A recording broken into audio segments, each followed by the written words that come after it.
La muerte de Muammar Gaddafi cierra una trayectoria política que se inició en 1969 cuando el entonces joven coronel encabezó una insurrección para tomar el poder.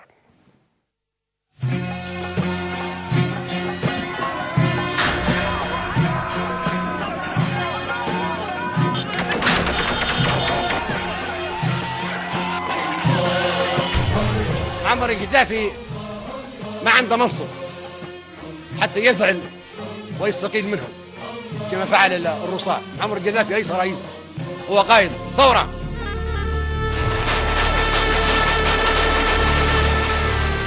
Muammar Gaddafi está muerto y las potencias occidentales que bombardean Libia sin cesar desde principios de 2011 celebran y se felicitan unas a otras por este resonante éxito.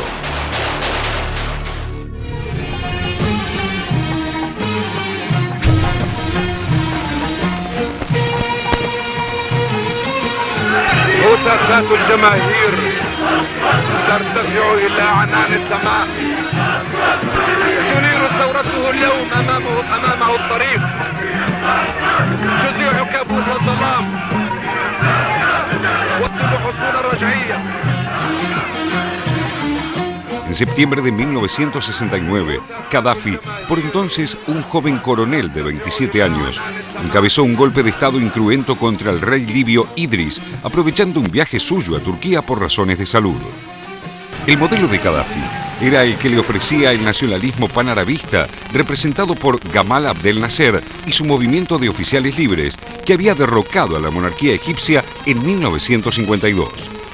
Cuando Gaddafi abolió la monarquía, Libia, en posesión de una de las reservas de petróleo más importantes de África, exportaba 3 millones de barriles por día, pero recibía el precio más bajo del mundo por barril, pese a la elevada calidad de su crudo, explotado por la compañía estadounidense ESSO y del que se beneficiaban también las principales potencias europeas. Esa riqueza era manejada por la monarquía sin llegar a una población empobrecida y carente de educación, que tenía así sobrados motivos para apoyar el golpe contra el rey Idris.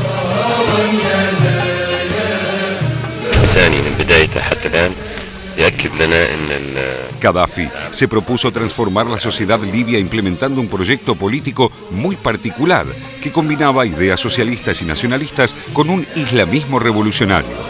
Es la imagen más conocida del rezo musulmán.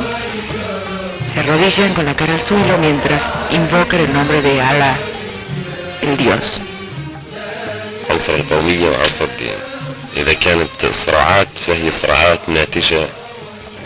La primera década de su régimen incluyó el control estatal de los campos petroleros y el incremento de los impuestos a los concesionarios extranjeros. Esa enorme masa de dinero fue volcada al desarrollo de una sociedad sumergida con inversiones en salud y vivienda. Se redistribuyeron tierras y se fomentaron los microemprendimientos mientras el Estado conservaba el control de la macroeconomía. Políticamente, al menos en teoría, Gaddafi proclamaba la Yamahiriya, o el gobierno de las masas, una filosofía política plasmada en el Libro Verde, la versión panárabe e islámica del Libro Rojo de Mao Zedong. Una suerte de democracia directa que se organizaría desde una base de consejos populares y comunas. Paralelamente, mediante la renta petrolera, su gobierno apoyaba a la Organización para la Liberación de Palestina, movimientos rebeldes en otros países africanos como Sierra Leona y Liberia, así como a grupos dedicados a la lucha armada en nombre de las ideologías más disímiles en todo el mundo. Estas características, sumadas a su marcada posición anti-estadounidense, hicieron de Gaddafi un actor político de peso en la escena internacional de los 70 y 80 y al mismo tiempo un personaje bizarro e inclasificable para la lógica occidental, al que se atribuyó la financiación de varios de los atentados terroristas más resonantes de su época, como la masacre de los atletas israelíes en las Olimpiadas de Múnich en 1972, la bomba de 1986 en una discoteca de Berlín frecuentada por soldados estadounidenses y la explosión de un avión de Pan Am sobre Lockerbie, Escocia, en 1988. Su enfrentamiento con la denominada comunidad internacional tuvo uno de sus puntos de mayor fricción cuando Estados Unidos bombardeó por orden del entonces presidente Ronald Reagan Trípoli y Bengasi, causando unos 60 muertos, incluyendo a una hija de Gaddafi. Varios años de sanciones económicas de las Naciones Unidas y un fuerte aislamiento internacional lo hicieron cambiar de idea con respecto a Occidente. Luego de los ataques del 11 de septiembre en Estados Unidos, Gaddafi ofreció ayuda a Washington y apoyó la denominada lucha contra el terrorismo de George W. Bush. A partir de entonces, paso a paso y sin abandonar su excentricidad política, Gaddafi fue beneficiado por Estados Unidos y la Unión Europea con una progresiva rehabilitación. La admisión de responsabilidad en el atentado de Lockerbie y el pago de compensaciones a las familias de las víctimas en ese ataque, así como de otros atribuidos a su gobierno, lo libraron de las sanciones de la ONU en 2003. En septiembre de 2008, Condoleezza Rice se convirtió en la primera secretaria de Estado en visitar Libia. El ex primer ministro británico Tony Blair fue desde entonces otro de los entusiastas operadores de relaciones públicas de Gaddafi. Detrás de esa cuidadosa operación estética política había negocios centrados en las enormes reservas petrolíferas libias. Italia, por ejemplo, recibía hasta el inicio de las operaciones de la OTAN en apoyo a los rebeldes para derrocar al líder libio el 20% del petróleo consumido en la península de su ex colonia. Por su parte, el Reino Unido hizo todo lo posible para preservar el contrato de explotación firmado por la British Petroleum con Trípoli en 2008 por más de 900 millones de dólares.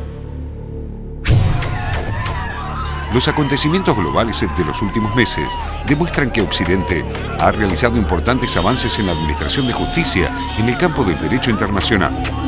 En vez de largos juicios en los que se impone reunir evidencias y argumentar trabajosamente para demostrar la culpabilidad del acusado, se impone ahora su ejecución sumaria e inmediata que Estados Unidos y sus aliados europeos realizan con fuerzas propias o tercerizadas según convenga.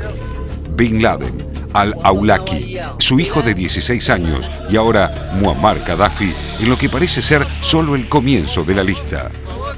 La rapidez de la ejecución está directamente relacionada con la cantidad y calidad de los secretos sucios de los verdugos que el acusado maneja y que podrían salir a la luz en un juicio convencional.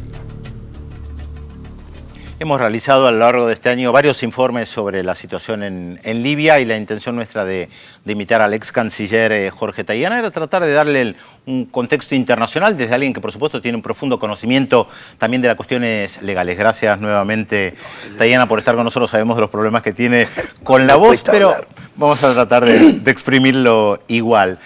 Usted vio el informe y yo recordaba con nosotros, yo recordaba la resolución de Naciones Unidas de marzo de este año, donde se planteaba que la OTAN iba a intervenir para proteger civiles. Se trató de matar a Gaddafi en varias oportunidades. La OTAN el miércoles, antes de que lo mataran a Gaddafi, dijo que se van a quedar el tiempo que haga falta para proteger a los civiles. ¿Qué lectura hace usted de la resolución en su momento y de este desenlace? Tomando en cuenta su experiencia, usted fue canciller entre el 2005 y el 2010, conoce la legalidad internacional y estos debates también. Fue una resolución que se sacó en horas y ante el hecho evidente que los rebeldes estaban por ser derrotados por Gaddafi, que iba a entrar a Bengasi. Esa resolución habla de la prohibición de vuelo y de la protección de los civiles. Ahora, como señaló en su momento Lavrov de Rusia, da toda la impresión que la interpretación de esa resolución del Consejo de Seguridad, que tiene fuerza legal hoy en el mundo de acuerdo a la normativa, fue interpretada de una manera abusiva. O sea, yo creo que eso no habilita los bombardeos reiterados, no solo a algunas instalaciones militares que podían estar atacando civiles, sino en general hubo una participación muy activa. Respecto de lo de Gaddafi, para mí está claro, es decir, los miembros de la NATO decían que no querían matarlo, pero bombardeaban todos los lugares donde suponían que estaba y le mataron a media familia, con lo cual uno tiene el derecho de desconfiar de esa apreciación, ¿no? En conclusión, creo que ha habido una interpretación excesiva, un abuso de esa resolución y creo que obviamente lo de Gaddafi me da toda la impresión que es una ejecución extrajudicial. El hecho justamente de esto, de que sea una ejecución extrajudicial y que sea abusivo el uso de la resolución, ¿permite que el Tribunal Penal Internacional tome alguna medida, por ejemplo, con el jefe de la OTAN? ¿Legalmente se podría hacer? Debería. Por lo pronto lo que hay es una decisión del Consejo de Naciones Unidas de Derechos Humanos que está viendo las violaciones de derechos en Libia. Sin duda tendrán que investigar la muerte de Gaddafi y ya ha habido pronunciamiento de la alta comisionada Pillay sobre ese punto. Por lo menos me parece que eso está claro que tiene que ser investigado. No hay forma que el derecho internacional tenga que aceptar una ejecución extrajudicial. Todos vimos que ese señor estaba en custodia de sus adversarios, de las tropas, de los rebeldes que están controlando el territorio y que fue tomado vivo. O sea, eso me parece que es un hecho evidente. Canciller, por su cara, digamos, también me permito preguntarle, entonces estamos en un momento, digamos, complicado del mundo, porque las violaciones a los derechos humanos, las violaciones a las leyes internacionales, sobre todo veíamos esa serie de lo que sucedió con Bin Laden, lo que sucedió con Al-Qawi, estamos ante un momento difícil. ¿Quién puede poner un límite a esta, digamos, violación de las leyes internacionales que no se respetan? Tenemos una legalidad internacional que es limitada y que obviamente además no es exactamente igual para todos, ¿no? Quizás el hecho primero que hay que preguntarse es por qué intervienen en el caso de Libia y por qué no interviene el Consejo de Seguridad con una decisión en el caso de Siria, o en el caso de Bahrein, donde de hecho fueron tropas de Arabia Saudita y de Emiratos, o en Yemen, donde ha habido rebeliones y enfrentamientos ante el pueblo. A mí me parece que son varias cosas. Primero, que la cercanía de Libia con Europa, o sea, el temor a la migración masiva, etcétera, etcétera. Segundo, la importancia del petróleo. No que quisieran apoderarse del petróleo, porque el petróleo de hecho ya Gaddafi se los había dado a ellos con muy buenos contratos, sino en todo caso garantizar la continuidad de eso. Tres, creo que sobre todo los europeos y la NATO, también Estados Unidos, tenían una incertidumbre grande acerca de qué pasa después de Gaddafi. Si cae Gaddafi, ¿quién controla? Entonces me parece que la presencia activa es una forma de tener un peso fuerte en el post-Gaddafi, que es lo que hoy tiene muchos interrogantes.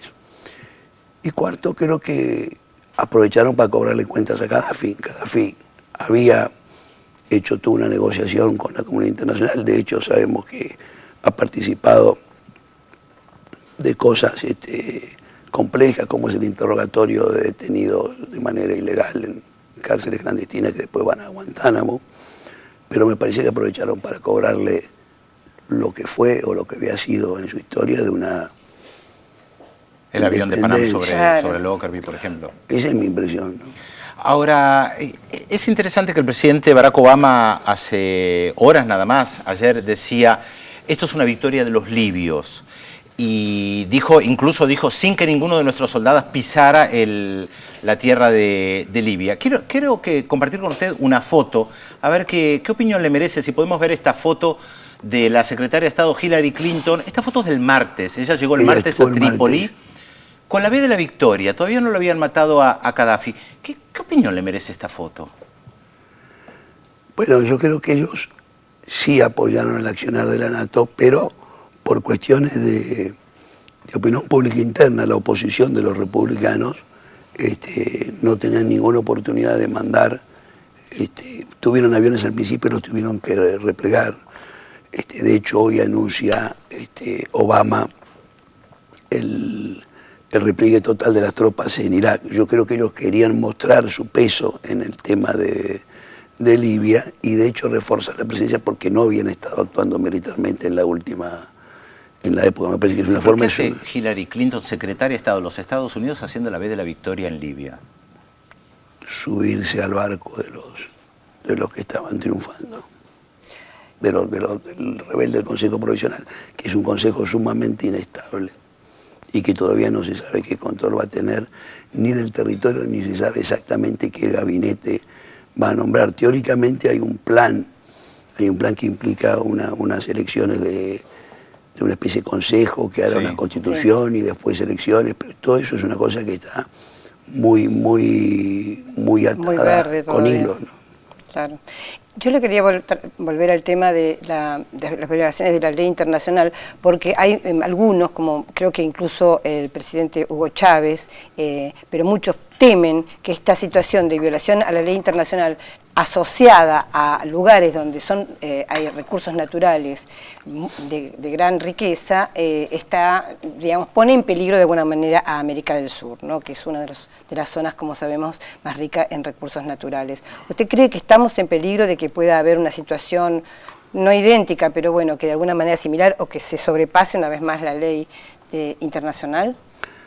Yo creo que no, porque hay algunas diferencias importantes. Primero, hay en América Latina y sobre todo en América del Sur un proceso de integración que es una protección fuerte. Cuando se habla que es necesaria la integración, me parece que estamos pensando en muchas cosas, algunas económicas, otras políticas, pero también en la idea de que juntos estamos mejor protegidos. Con el UNASUR, por ejemplo. Sí, claro.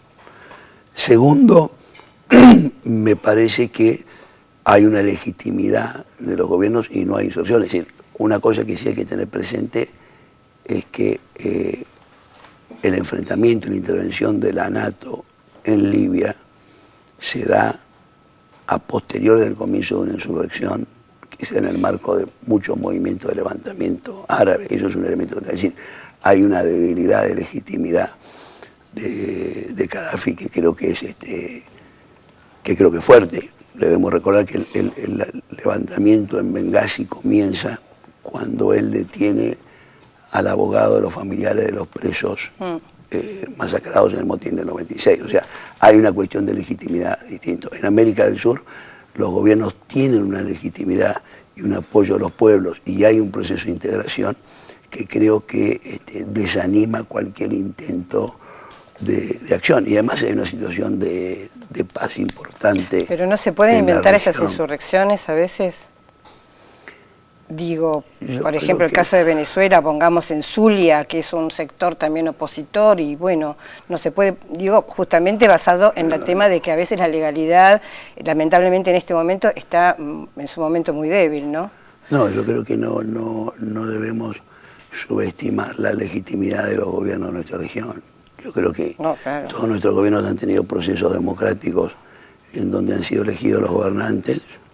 En todos los países hay elecciones de forma periódica. Usted menciona Venezuela, Hugo ganó con un altísimo porcentaje de votos y el año que viene hay una elección. Me parece que el mantenimiento de la legalidad y legitimidad democrática, el proceso de integración y la ausencia de conflictos armados en la región son elementos muy fuertes para